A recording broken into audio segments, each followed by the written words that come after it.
Good day everybody! Kumusta ang lahat? Nandito tayo ngayon. Nagbukas pala ako ng parcel. Dumating kararating lang. Pero wait muna, patalastas.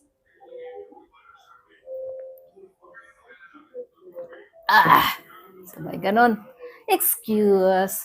So ito pala yung wala tayong ganap, kaya ito na lang. Ito lang ganap ko. Nag-open ng parcel. So, ito pala yung in-order ko. Padre Pio. Ano pala? Rosary. White rosary. Ayan. So, hindi to para sa akin. Magbibigyan lang ako nito. Dalawa lang muna dahil kulang yung budget natin. So, 2 person lang ang mabibigyan muna. Okay? At kasi ito yung in-order ko para sa akin. Bible. Daily Gospel 2025 English version. Maganda, cute. Pwede madala-dala sa bag, everywhere, saan magpunta, lagay lang sa bag. At saka, yeah, cute. And those who hope in the Lord will renew their strength. They will soar on wings like eagles. They will run and not grow weary. They will walk and not be faint. Ang ganda niya. Cute. Ang problema natin dito, mga kasangkayan, ay, look,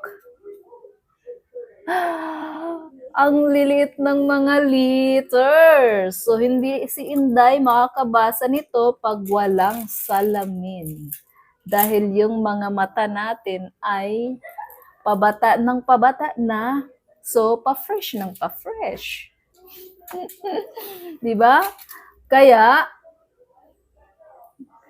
pag ganito lang, wala akong puro lang hindi ko mabasa talaga.